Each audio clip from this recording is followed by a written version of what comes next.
ሰላም ጤና ይስጥልን የተወደዳችሁና የተከበራችሁ ተመልካቾቻችን በዛሬ ቆይታችን ላይ በወቅታዊ ጉዳዮች ላይ ከፀሀፊ ጄፍ ፒርስ ጋር ቆይታ እናደርጋለን እንደሚታወቀው ፀሀፊ ጄፍ ፒርስ ከዚህ ቀደም ፕሪቬል በተሰኘ መጽሐፉ በተለይ የሁለተኛውን የኢትዮ ጣሊያን ጦርነትን መነሻ አድርጎ ለ10 ዓመት ግድም ጥናትና ምርምር በማድረግ ያዘጋጀው መጽሐፍ ነው ፕሪቬል ይሰኛል ይሄኛው ነገር ይበልጥ ጄፍ ፒርስን ከኢትዮጵያ ጋር ያስተዋወቀው አጋጣሚ እንደሆነ ይታወቃል ከዛም በኋላ ግን በተለያዩ ጽሁፎቹ እንዲሁም በዩቲዩብ እና በመሳሰሉት የመረጃ መለዋወጫ መንገዶች ላይ ኢትዮጵያን በተመለከቱ በሚያቀርባቸው የተለያዩ ስራዎቹም እንደዚሁ ይታወቃል ዛሬ ከጸሐፊ ጄፍ ፒርስ ጋር በእነዚህ ጉዳዮች ላይ ትኩረታችን አድርገን ቆይታ እናደርጋለን ጄፍ ፒርስ thank you for your time Well, I love that introduction even though መግቢያውን ባይገባኝም I said that ያልኩት ጄፍ ፒርስ በተለይም ከ10 ዓመት ጥናት በኋላ ባሳተመው ፕሪቬል በተሰኘ መጽሐፉ እንደሚታወቅና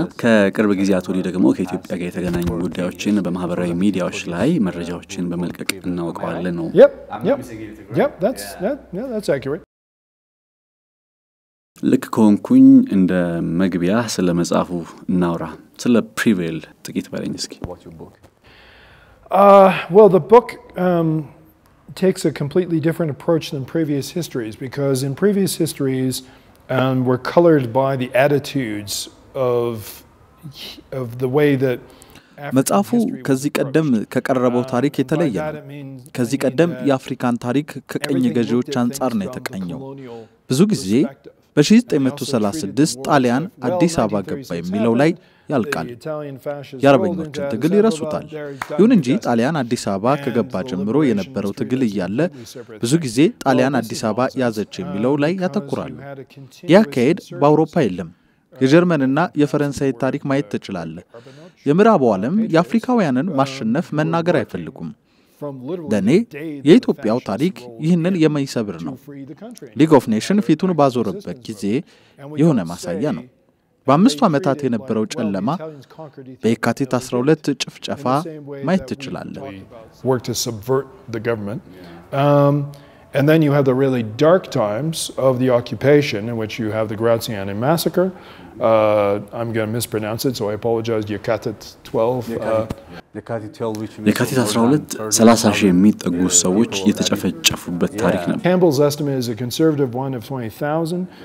I think you can go higher, but Ian's done the real ቁጥሩ ከዚህ ሊበልጥ ይችላል ከአዲስ አበባ ውጪ እንደ ደብረ ሊባኖስ ባሉ አካባቢዎች ነበር ቀጥሎ ግን ይሄንን ጭካኔ የሚቃወም ስለ ሀገራቸው ተሟሟቱ ብዙ ጊዜ የሁለተኛውን የዓለም ጦርነት ውጤት ነው እኔ በመጽሐፌ ላይ እንደጻፍኩት ግን እንደሱ አይደለም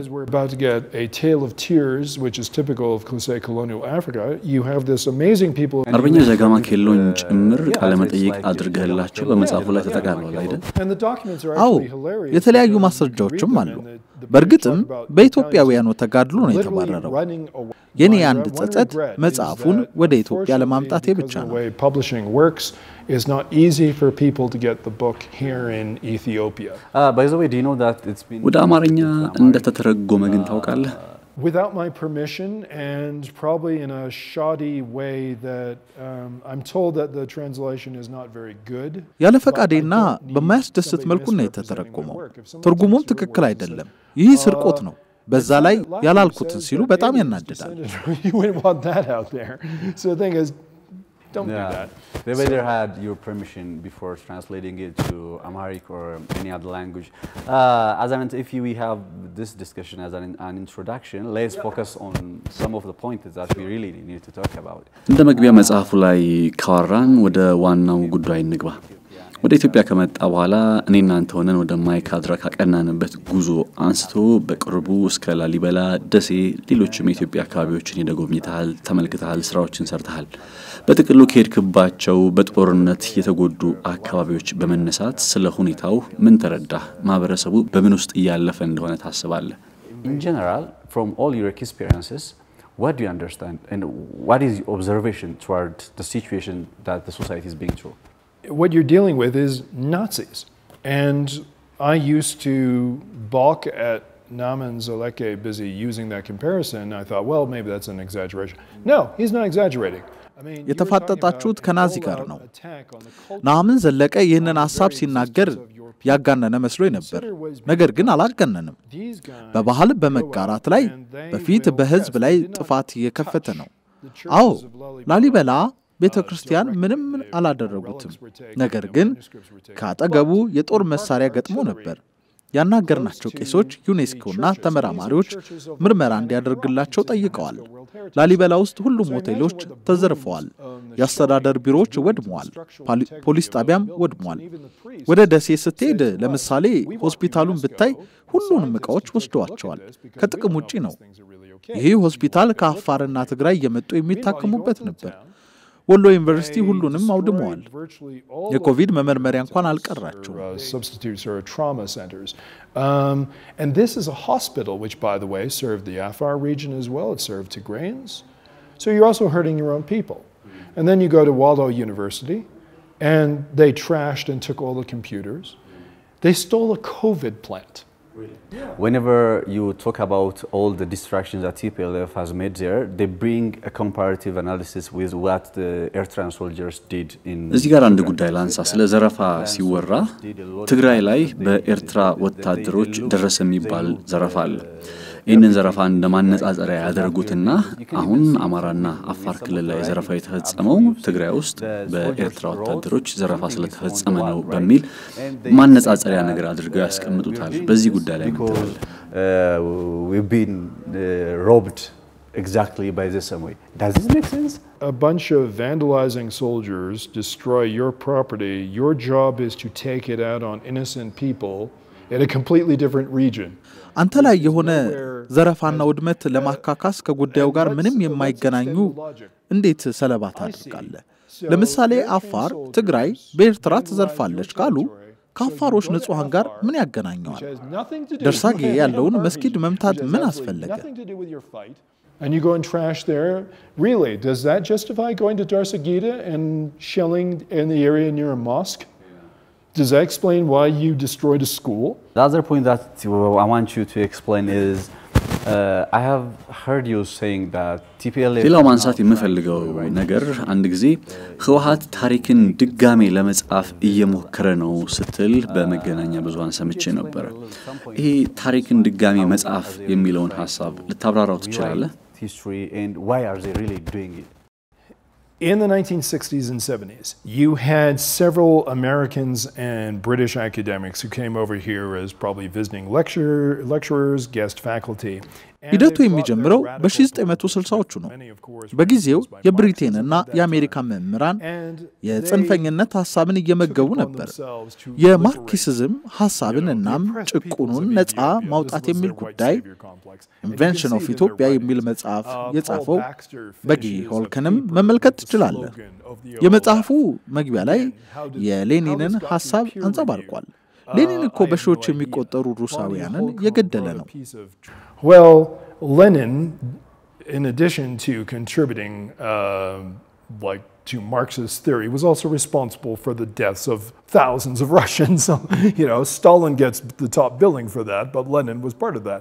ዛሬ ላይ በትግራይ ቲቪ የትግራይ ስልጣኔ የግብጽና የሜሶፖታሚያ ስልጣኔ አነሳስቷል ይለዋል የትግራይ ስልጣኔ የሚባል ሳይሆን በኢትዮጵያ ስልጣኔ ሆኖ ታላቅ ስልጣኔ ነበር ነገር ግን ስለ ግብጽና ሜሶፖታሚያ ማውራት ትንሽ ይከብዳል እነዚህ ሰዎች ትርጉም የሌለው ማስረጃ የሌለውን ታሪክ ስለመጻፍ እየታገሉ ነው በቅርቡ አንዲት የፊንላንድ ወይም የኖርዌይ ሴት ጣሊያኖች ትግራይን በወረዱ ጊዜ ያለች ታውራ አየኋት ጣሊያን ትግራይን አልወረራት ኢትዮጵያን ነው የወረረው I beg your pardon They did not invade Tigray, they invaded Ethiopia. Tigray, they invaded the region of Tigray, of course, because it was in the north, they had to come down. Yeah, currently, I mean, I want you to add some points on this one also. Currently, we are... በቅርቡ እኮ በማህበራዊ ሚዲያ ላይ የአክሱምና የኢዛና ታሪኮችን እያነሱ እነዚህ ታሪኮችም የኢትዮጵያ ሳይሆን የትግራይ ታሪክ ናቸው ለዛም ደግሞ no more ሲያንጸባርቁት ይታያል እና no more የሚለውንም በዚህ መልኩ ለመተካት ይጥራሉ people they are still referring them only for they're trying to co-opt a movement which I happen to have the privilege of knowing virtually all the major founders of No More. በትክክል ከሚገርም የኖ ሞር መስራች የሆኑትን እነ ዶክተር ሳይመንን እና ነብዩን አውቃቸዋለሁ ሀገራቸውን ብቻ ሳይሆን አፍሪካን የሚያስቡ ናቸው ለወደፊቱ በነጻነት ትግል ታሪክ ውስጥ በጉልህ የሚቀመጥ ስራን እየሰሩ ነው። Starting a movement which I hope will go down in history and will be as famous one day as what we see in terms of, say, the Freedom Riders in the United States or the Pan-African movement of Jomo Kenyatta and Kwame Nkrumah. These young people, they're amazing. ኖሞር እኮ የኢትዮጵያ ብቻ ሳይሆን የአፍሪካውያን እንቅስቃሴ ነው። በቦትስዋና እየሆነ ያለውን ነገር ለዚህ እንደ ማሳያ አድርገን ማንሳት እንችላለን። Because the time is now. The time is now. ምክንያቱም ጊዜው አሁን ነው። ይህንን ለማስቆም የሚሞክሩትን ሳይ ይገርመኛል። ዊሊያም ዴቪሰን የተባለ የህወሓት አፍ ኖሞር የኢትዮጵያ መንግስት ነጸብራቅ ነው አለ። ስህተት ነው አይደለም። አንድ የፓኪስታን ጉዳይ ተንታኝ ምን አለ? ምስጋና ለኖሞር ይሁንና በአፍሪካ መፈንቅለ መንግስት የሚያደርግ ሁሉ ሰበብ ያገኛል ሲል ገለጸ። ይህ ልክ አይደለም። ኖሞር ማለት የሐሰት ዜናና መረጃ በቃ፣ የምዕራባዊያኑ ጣልቃ ገብነት በቃ ማለት ነው። ይህንን አሁን እንፈልገዋለን። ሰላም ቢመጣ እንኳን መቆም የለበትም። Anybody who does a military coup in Africa can blame it on neo-colonialist interference by the West. Yeah, anyway, we appreciate your effort being in Ethiopia and trying to see the story, trying to cover some of them. በኢትዮጵያ ተገኝተህ እየሰራህ ስላለው ስራ ላደንቅ እወዳለሁኝ። ስራዎችን ማበላለጥ ባይሆንብኝ በዓለም አቀፍ ደረጃ ተጽዕኖ ስለፈጠሩት እነ ሌኒ ገብረመድህን የተጋለጡበት ይሄ የዲፕሎማቶቹን ዘገባ ጨምሮና ስለመሳሰሉት ጥቂት አውራኝ እስኪ። So, well, the diplomat story, I take great pleasure in that because I'm a petty man. People thank me on Twitter and they go, God bless you and you're a great person. I'm going, no, I'm not. No, I'm not. የዲፕሎማቶቹ ዘገባ በጣም የሚያስደስተኝ ነው። እንደምታስታውሰው የህወሓት ሰዎች የድምጽ መቅረጫዬን ሰርቀው ነበር። ብዙዎቹ ውሸቱን ነው አሉ። ስታስበው ግን ለምን መረጃ የሚሰጡኝ ሰዎች ማንነት አጋልጣለሁ? ዓለም ላይ የማይታመን ምንጮችን የማይጠብቅ ባለሙያ ለምን ሆናለሁ? ቃሉን የማይጠብቅ ለምን ሆናለሁ? ህወሓቶች የድምጽ መቅረጫዬን ሰርቀው እኔ ማጋለጥ ያልፈለኩትን የምንጮቹን ማንነት አጋለጡ። የዛ ቃለ መጠይቅ ጥሩ ነገር በመንግስታቱ ድርጅት ያለውን ሽኩቻ ማሳየቱ ነው። ነገር ግን የዲፕሎማቶቹ ዘገባ በቀሌ ነው። The diplomat's video, I take a certain personal petty joy in because it's my revenge. You want to swipe my property? Fine, I'll take yours. Go, here, how do you like this? And I didn't out Eleni. You guys did that. በነገራችን ላይ በዲፕሎማቶቹ ዘገባ ላይ እሌኒን ያተኮራችሁባት እናንተ ናችሁ። እኔ ምዕራባውያኑ ላይ ነው ያተኮርኩት። ከዘገባው በኋላ ግን እሌኒ ትኩረት ውስጥ ገባች። I was so focused, it just went, oh, that's Eleni. And it just, I just didn't pay proper attention. If we start to focus on the UN story, I mean, የመንግስታቱ ድርጅት የህወሓት ጥፋትና ውድመትን ለመደበቅ እየሰራ መሆኑን የሚያሳይ መረጃ ደርሶ እንደነበረና ከዚህ በፊት አንስተ ነበርና በዚህ ጉዳይ ላይ ጥቂት ማብራሪያ ስጠኝ። ማስረጃው ምንድነው? አጠቃላይ ጉዳዩስ ምን ይመስላል? What is really frustrating is that nobody has picked up the ball and run with it. I don't care if you don't like me or my work, but the thing is you can't deny what I found. And going back to around mid-2021, we already በጣም አስፈሪው ነገር እሱ ነው። ማንም ስለዚህ ያወራም። በ2001 አጋማሽ ላይ ከታመኑ ምንጮች የተገኘ ማስረጃ አለ። ህወሓት የተባበሩት መንግስታት ተቋማትን የእርዳታ ተቋማት እየዘረፈ መሆኑን ያሳያል። ህወሓት በግዳጅ ህፃናትን ለጦርነት እየማገደ ውድመት እንዳደረሰም በተጨባጭ ያውቁታል። ነገር ግን አዳፍነውታል። እነሲኔን ዝም ብለዋል። ለምን? የኢትዮጵያ መከላከያ ይህንን ጥፋት አጠፋ የሚል ሲሆን ያጮሁታል። የህወሓትን ያዳፍኑታል። ለምን? ይህንን የሚያሳይ ማስረጃ አለኝ። ይህ እስከ ዛሬ ለምን አልተዘገበም? Ethiopian workers, I have that from a witness. Oh, and they're also like wrecking our warehouses and also taking our vehicles. That's in print that they did this. Doesn't go public. Why aren't you talking about it? Why do we hear about supposed ENDF interference in humanitarian aid to Tigray, but you don't mention, which is in your damn document, why is it still not a bigger story?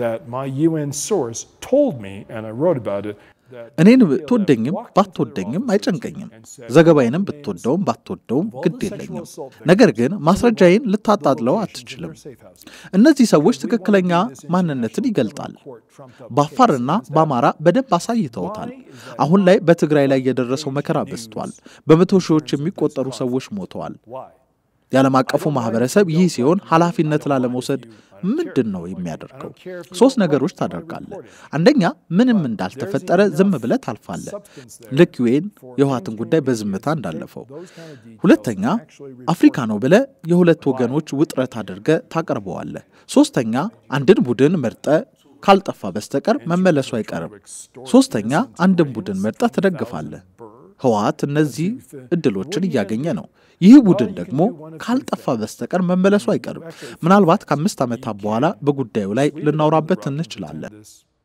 They're not going to give up they're not going to stop and if you guys don't put them down now like a rabid dog you will be here in the same position 5 to 10 years from now We visited Unity University in Desi smaller campus than the regular Wallow University በደሴ በነበረኝ ቆይታ ዩኒቲ ዩኒቨርሲቲ ስንጎበኝ ኮምፒውተሮችን ሁሉ ወስደዋቸዋል ነገር ግን ቤተመጻፍ ውስጥ ያለው መጻፍ አልነኩትም ወደ ወሎ ዩኒቨርሲቲ ብንሄድም እንደዛው ነው ዩኒቨርሲቲውን በእጅጉ ጎርተውታል ወድሟል መጻፍቱ ግን አይተው እንዳላዩ ነው ያለፉት ያንድ የሽብርተኛ ቡድን ትልቁ ጠላት እኮ መጻፍ ነበር ይህ ግን የገባው ቡድን አይደለም ህወሓት ስለዚህ እኔ እንደሚገባኝ ትልቁ ወደፊት ይቺን ሀገር ከጦርነት የሚታደጋት ነገር ትምህርት ነው የትውልዱ አእምሮ በእውቀት መሞላት አለበት ሁሉም ትውልድ የሀገሩን ታሪክ የሚያውቅ መሆን አለበት ነገሮች ሲረጋጉ ደግሞ አንድ መሆን ያለበት ነገር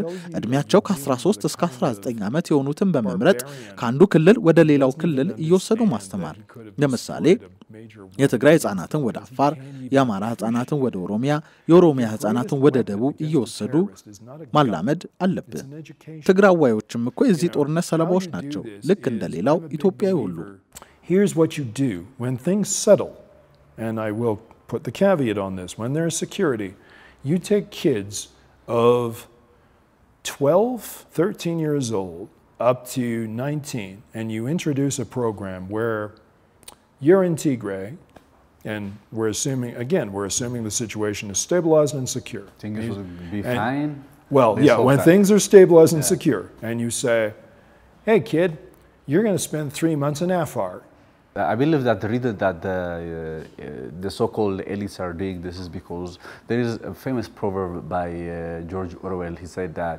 the one who controls the past control the present, the one who controls the present control the future.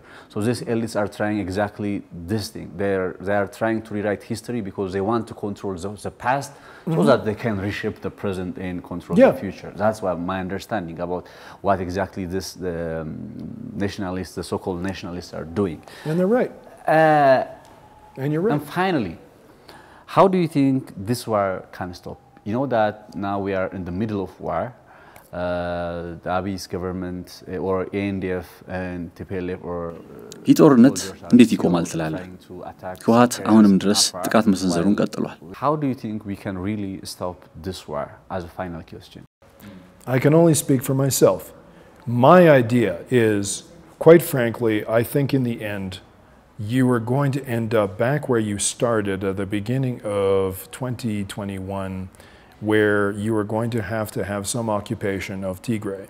የምናገረው ራሴን ወክዬ ነው ሲመስለኝ ከወራት በፊት ወደ ነበርንበት ነገር ልንመለስ እንችላለን በተለይ ደግሞ የመከላከያ ሰራዊት የተወሰኑ የትግራይ አካባቢዎችን የማይገታበት አጋጣሚ የሚኖር ይመስለኛል ካስታወስክ የናዚን ስርዓት ሲያዳክሙት ምዕራባውያኑ ጀርመንን ተቆጣጥረው ቆይተዋል ገብተው ብቻ አልወጡም ይልቁንም የሆኑ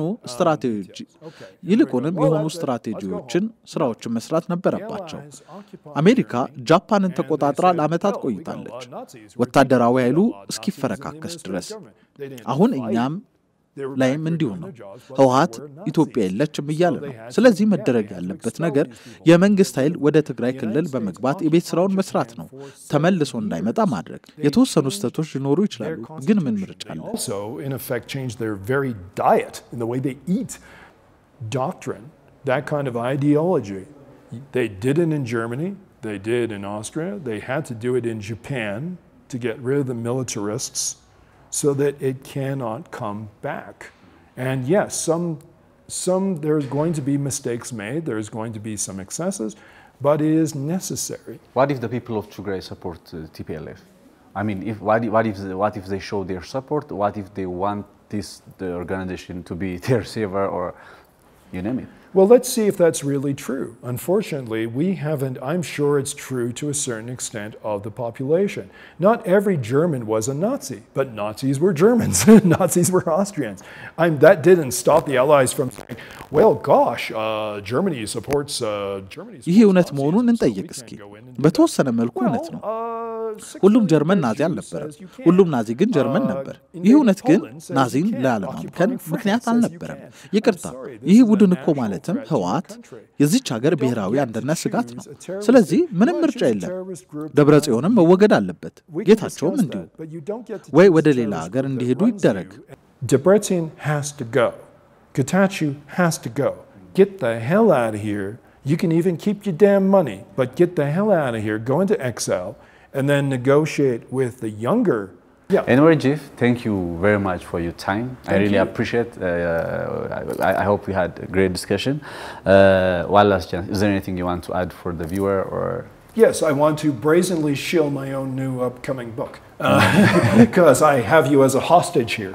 So I have a book out which I understand will be available in Ethiopia. When you go on the Amazon page here, it says ships to Ethiopia, and you go, oh, okay, cool.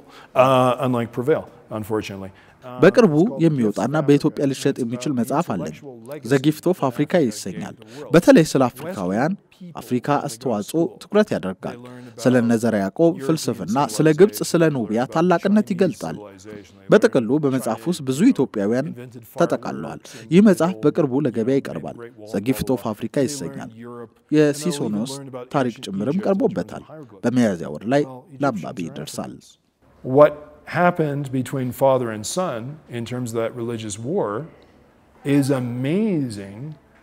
And meanwhile, the Europeans were fighting their own religious war roughly around the same time, and they dragged theirs out. Whereas Suseneos and Fassel came to an understanding. It was like, okay, and you guys only took 10 years for what the Europeans took 30. Who's smarter? So that's the book. So. Yeah, perfect. So, አሁን በወርሃ ሚያዝያ ላይ የፊታችን ወርሃ ሚያዝያ ላይ እንደሚወጣ የሚጠበቀው የጄፍ ፒርስ 18ኛ መጽሐፍ The Gifts of Africa እንግዲህ እሱን ለማንበብ እንጠብቃለን። ከዚህ ቀደም ኢትዮጵያን በተመለከተ ፕሪቬል በተሰኘ መጽሐፉ የምናውቀውና እንዲሁም ደግሞ በኢትዮጵያን በተመለከቱ ጉዳዮች ላይ በዓለም አቀፍ ደረጃ ለኢትዮጵያ ድምጽ በመሆን እንግዲህ እየሰሩ ካሉ ጸሐፊዎች መካከል አንዱ ነበር ጄፍ ፒርስ። በኢትዮጵያ በተገኝቶ ቆይታውን አድርጓል። ከማይካድራ አንስቶ እስከ ላሊበላ ድረስ ያለውን ቆይታ ማለት ነውና እንደው ከነዛ ልምዶች መነሻ አድርገን የተለያዩ ጉዳዮችን የተጫዋወትን ቆይታ ያደረግንበት የዛሬው የጄፍ ፒርስ ጋር የነበረን ቆይታ ይመስል ነበር። አብራችሁን ስለነበራችሁ እጅግ አድርገን እናመሰግናለን። በሌላ ጊዜ ደግሞ እንደዚሁ ከሌላ እንግዳ ጋር በወቅታዊ ጉዳዮች ላይ መመለስ ይሆናል። ቀጣይ እስከምንገናኝ ድረስ እጅግ በጣም አድርጌ አመሰግናለሁ ጄፍ. Thank you very much for your time and for everything. Thank you. Thanks very much.